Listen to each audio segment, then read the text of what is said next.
하나님 말씀은 그냥 예레미야서 2장입니다. 예레미야서 2장 1절부터 8절까지의 말씀을 같이 읽겠습니다. 구약성경 1050년에 있습니다. 1050년에 있는 예레미야서 2장 1절부터 8절까지의 말씀 교독해서 한 절씩 읽겠습니다. 여호와의 말씀이 내게 임하니라. 이르시되 가서 예루살렘에 그에 외칠지니라. 여호와께서 이와 같이 말씀하시기를 내가 너를 위하여 내 전임의 때에 은혜와 내 신혼의 때에 사랑을 기억하노니 곧 시부이지 못하는 땅그 광야에서 나를 따랐습니다. 이스라엘은 여호와를 위한 선물 곧 그의 소산 중 첫 열매이니 그를 삼키는 자면 모두 벌을 받아 지하는 그를 그들에게 닥치리라. 여호와의 말씀입니다. 야곱의 집과 이스라엘 집의 모든 조속들아 여호와의 말씀을 들으라. 나 여호와가 이같이 말하노라. 너희 조상들이 내게서 무슨 불의함을 보았기에 나를 멀리하고 가서 헛된 것을 따라 헛되이 행하느냐. 그들이 우리를 애굽 땅에서 인도하여 내시고 광야 곧 사막과 구덩이 땅 근저하고 사망의 건너진 땅 사람이 그곳으로 다니지 아니하고 그곳에 사람이 거주하지 아니하는 땅을 우리가 통과하게 하시는 여호와께서 어디 계시냐고 말하지 아니하리라. 내가 너희를 기름진 땅에 인도하여 그것의 열매와 그것의 아름다운 것을 먹게 하였거든. 너희가 이리로 들어가서는 내 땅을 더럽히고 내 기업을 역겨운 것으로 만들었으며 제사장들은 여호와께서 어디 계시냐 말하지 아니하였으며 율법을 다루는 자는 나를 알지 못하며 바리들도 나에게 변명하며 승지자들은 말에 이르러 배운하고 무익한 것들을 따릅니다. 네, 할렐루야.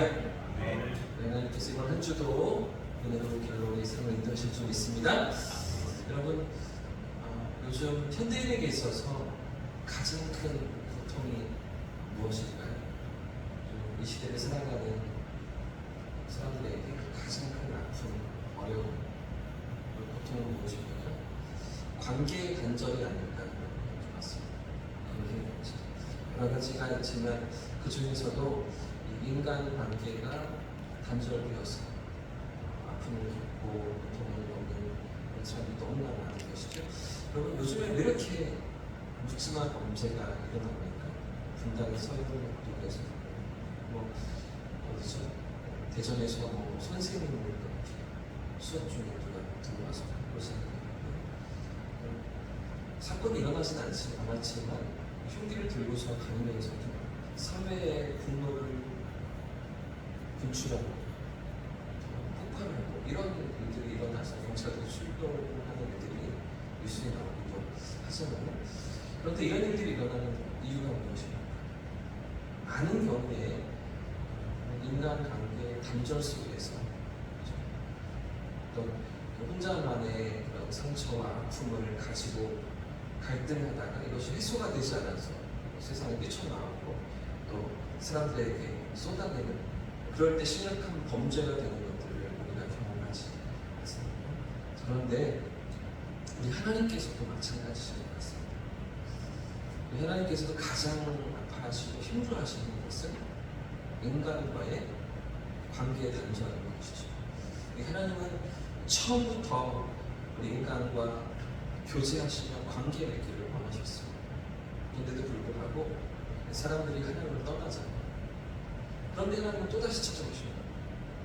당신의 백성 삼으시고 함께 살기를 원하시고 함께 그들과 걷기를 원하시는데요. 이스라엘과의 친밀한 관계 속에 있기를 주님 원하셨다는 것이죠. 오늘 본문이 그런 사실을 보여줍니다. 먼저 1절과 2절 말씀 다시 한번 읽어보겠습니다. 1절과 2절 시작. 여호와의 말씀이 내게 임하니라. 이르시되 가서 예루살렘의 기회에 외칠지니라. 여호와께서 이와 같이 말씀하시기를 내가 너를 위하여 내 청년의 때에 인내와 내 신혼의 때에 사랑을 기억하노니 곧 뿌리지 못하는 땅그 광야에서 나를 따랐습니다. 원래 하나님과 이스라엘이 어떤 관계 속에 있었다고 말씀하고 계십니까? 마치 신혼부부 같다라고 이렇게 말씀하시는 것이죠. 신혼부부와 같은 그런 친밀한 관계 속에, 사랑의 관계 속에 그런 이스라엘과 같이 있었던 삶의 모습을 하나님 말씀하십니다. 지금 2절 마지막 부분에 보시면 곧 씨 뿌리지 못하는 땅, 그 광야에서 나를 따랐다라는 말씀하시는데 하나님이 기억하시는 때가 언제냐면 그 신의 산에서 언약을 맺었을 때를 말씀하십니다. 출애굽의 역사를 경험하고 하나님의 능력의 손길을 경험하고 그 하나님 앞에서 감격하고 찬양하며 하나님의 백성으로 살겠노라고 이렇게 고백하고 그때를 기억하시는 거죠. 하나님은 그들의 하나님이 되시고 그들은 하나님의 백성이 되어서 그렇죠? 하나님과의 신혼의 관계처럼 그렇게 살겠노라고 같이 살겠노라고 언약하고 다짐하고 고백했던 그 신의 산에서의 그 삶의 모습들 그때를 하나님 기억하시는데요. 그런데 이런 이스라엘을 하나님께서 어떻게 소중히 여기시는가? 3절 말씀에도 보시면 소산의 첫 열매같이 여겼다라고 말씀하십니다. 그러니까 가장 소중한 열매같이 가장 귀중하고 보배로운 것 같이 이렇게 존귀하게 여기셨다. 그들도 하나님 앞에 신실하게 살겠노라고 다짐했고 그런 그들을 하나님께서 존귀히 여기시면서 함께 사는 친밀한 관계 속에 있었다. 하나님 기억하시는 거죠. 자, 그런데 문제가 무엇입니까? 이처럼 하나님께서 사랑하시고 보배롭고 존귀하게 여기셨던 그 이스라엘 백성들이 어떤 길로 나아갑니까? 하나님을 떠납니다. 그 모든 언약을 깨뜨립니다. 또다시 우상숭배의 길로 나아가는 것이죠.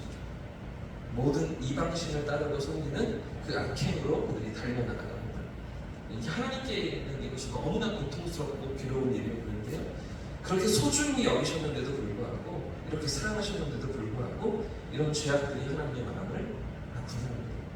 그래서 하나님은 선지자들을 보내시면서 그들을 돌아오기를 요청하시고요. 심판을 예언하시고 그들의 죄악을 하나하나 지적하시면서 여러분 그들이 깨닫고 다시 돌아오기를 주님 끊임없이 기다리시는 것이죠. 자, 근데 그들의 죄악이 무엇입니까? 먼저 5절 말씀을 한번 보겠습니다. 5절 시작. 나 여호와가 너희 조상들이 내게서 무슨 불의함을 보았기에 나를 멀리하러 가서 헛된 것을 따라 첫 번째 이스라엘의 죄악이 무엇일까요? 헛된 것을 따라 헛된 것 무엇일까요? 우상숭배를 말씀하시는 거죠. 말도 못하고 대꾸도 못하는 그런 우상 앞에 그들이 나아가는 거죠. 그 하나님의 은혜와 건지심과 인도하심을 경험했는데도 불구하고 왜 그 길로 나아간다는 것이죠. 왜 그런 삶의 자리에 너희가 나아가야 되냐. 하나님 그렇게 탄식하시면서 그들의 죄를 지적하시는 거죠. 헛된 우상을 쫓아 나아가는 이스라엘 백성들의 삶. 그들이 복도 주지 못하고 어떤 도움도 주지 못하고 어떤 대꾸도 하지 못하는데 왜 그런 헛된 것들을 따라 헛되이 행해야 하느냐 이렇게 주님 말씀하시죠. 두 번째 죄악은 6절에 있고 고발합니다. 6절 말씀을 보십시오. 제가 읽겠습니다. 그들이 우리를 애굽 땅에서 인도하여 내시고 광야 곧 사막과 구덩이 땅 건조하고 사망의 그늘진 땅 사람이 그곳으로 다니지 아니하고 그곳에 사람이 거주하지 아니하는 땅을 우리가 통과하게 하시던 여호와께서 어디 계시냐 하고 말하지 않습니다. 무슨 말씀입니까? 그 어려움을 당할 때 문제가 있을 때 하나님 어디 계십니까? 라고 하나님을 찾지 않았다는 것입니다. 그들의 삶에 뭔가 어려움이 찾아오고 고난이 찾아올 때 당연히 하나님을 찾고 그런 신랑 되신 하나님은 은혜 베푸셨던 하나님은 그 하나님 당연히 의지하면서 그분 앞에 나아가야 하는데 그런데 전혀 그렇지 않고 무엇을 쫓아갔다고요? 헛된 것을 따라갔다는 것이죠. 그 모든 구원과 인도하심을 경험했으면서도 그러면서도 하나님을 찾거나 하나님을 기억하는 자가 없었다라는 말씀하시는 것이죠. 자, 또 7절 말씀을 보시면 세 번째 죄악에 갑니다. 7절 말씀도 같이 읽어보겠습니다. 시작. 내가 너희를 기름진 땅에 인도하여 그것의 열매와 그것의 아름다운 먹을 너희가 이리로 들어가서는 내 땅을 더럽히고 내 기업을 지금 7절의 상황은 이스라엘 백성들이 어디를 들어가서의 모습입니까? 적과 꿀이 오는 땅, 가나안 땅을 들어가서 그 땅을 누가 주셨습니까? 그 땅을 누가 차지하게 하셨습니까? 근데 그 기름진 땅에 그 아름다운 것들이 있는 땅에 들어가서는 어떻게 살았다고요? 그 땅을 더럽혔다. 그 약속하신 땅, 그 거룩한 땅을 더럽히면서 역겨운 모습으로 만들어냈다라고 하나님 지적하시는 것이죠. 하나님을 버리고 헛된 우상을 쫓으면서 결국은 그 땅도 더러워지고 하나님 보시기에 악한 모습으로 이렇게 만들어 버렸다는 것이. 마지막으로 이스라엘 죄악의 네 번째 내용인데요. 8절 말씀입니다. 8절도 같이 읽겠습니다. 시작. 제사장들은 여호와께서 어디 계시냐 말하지 아니하였으며 율법을 다루는 자들은 나를 알지 못하며 관리들도 나에게 반역하며 선지자들은 바알의 이름으로 예언하고 우리 큰 것들을 따라하며. 여기 보시면 제사장들 율법을 다루는 자들은 말씀을 가르치는 레위인들이겠죠. 그렇죠? 관리들은 왕이나 신하들 아니겠습니까? 백성을 다스리는 위치에 있었던 그런 사람들이고요. 선지자들은 누굽니까? 하나님의 말씀을 대언하고 전달해야 되는 그런 사람들입니다. 그러니까 영적인 지도자들을 얘기하는 거고요. 또 정치 지도자들을 얘기합니다. 지금 8절이 고발하는 내용은 지도자들의 주장입니다. 그런데 이런 백성의 지도자들이 어떻게 타락했습니까? 전혀 하나님을 알지 못하고 하나님을 멀리하고 거역하면서 그 하나님의 이름을 거역했다는 것이죠. 그런 네 가지 죄악을 하나님께서 내어나가라고 하십니다. 근데 이 모든 죄를 다 정리하시면서 오늘 말씀 뒤에 이어지는 13절 말씀을 보십시오. 13절에 보시면 여기 하나님의 탄식이 드러나는데 이런 죄를 그 이스라엘 백성들이 범하면서 하나님을 떠났다는 것. 13절 말씀을 한번 같이 읽어보겠습니다. 시작. 내 백성이 두 가지 악을 행하였나니 곧 그들이 생수의 근원되는 나를 버리고 스스로 웅덩이를 판 것인데 그것은 그 물을 가두지 못한 거짓인 웅덩이들입니다. 두 가지 악이라고 말씀하십니다. 생수의 근원이신 하나님을 버리고 전혀 물을 낼 수 없는, 물이 나오지 않는 터진 웅덩이를 판다는 거죠. 근데 마지막 부분에 보시면 웅덩이 들이니라 이렇게 말씀하시잖아요. 생수의 근원이신 그분 한 분이면 되는데 주님 한 분이시면 충분한데 다른 것들을 쫓아서 다른 것들로 자신의 삶을 채워보려고 만족을 얻어보려고 나아가는 인생의 어리석은 모습을 여기서도 고발하고 있는 것입니다. 사랑 여러분, 그래서 이렇게 이스라엘 백성이 나아갔던 그런 범죄와 타락의 결과가 된 것이고 그들이 행복했습니까? 그들이 성공했습니까? 그들의 삶에 만족이 있었습니까? 그렇지가 않죠. 고통입니다. 괴로움이고요. 눈물과 아픔이면서 그 모든 삶의 고난이 엄습해 갔던 것이죠. 사랑하는 여러분, 오늘 예레미야서 2장 말씀이 우리에게 무엇을 가르쳐주고 있습니까? 우리 하나님은 어떤 분이십니까? 우리 하나님은 질투하시는 하나님이십니다. 당신의 백성을 사랑하시지만 또 사랑받기를 원하시는 하나님이시죠. 우리 하나님은 인격적인 하나님이십니다. 우리에게 사랑으로 다가오시지만 우리에게도 또한 사랑을 요구하시는 그런 친밀한 관계 속에 있기를 원하시는 인격적인 하나님이시죠.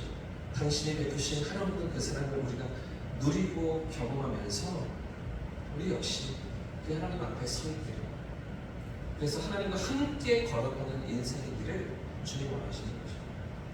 이 사랑의 마음으로 우리를 찾아오시면서 우리를 건지시기 위해서 당신의 전부를 내어주시고 당신의 독생자를 내어주시면서 우리에게 다가오시지 않으셨습니다. 그런 하나님의 사랑이 이 이스라엘 백성들에게 향하고 계시는데 끊임없이 세상을 향해서 우상을 향해서 나아가는 그 모습 앞에서 주님 탄식하시며 그들의 죄를 하나하나 지적하시는데 결국은 이런 죄를 지적하시는 것들도 그들이 돌아오기를 원하시기 때문에 말씀하시는 것들이었어요. 그들이 함께 살기를 원하셨기 때문에 하나님이 그들의 죄를 고발하시는 내용이었던 것이죠. 오늘도 이런 사랑으로 우리의 삶에 찾아오시고 우리와 함께 걷기를 원하시는 하나님의 마음을 깨닫습니다. 주님 앞에 서 있는 하루가 되시고 한 주가 되시기를 예수님 이름으로 축복합니다. 하나님의 사랑 안에 있음을 기억하면서 주님의 사랑 앞에 반응하고 인격적인 주님과의 교제를 누리는 그런 저와 우리 모두의 삶이기를 예수님 이름으로 축복합니다. 이렇게 찬양하고 기도하겠습니다.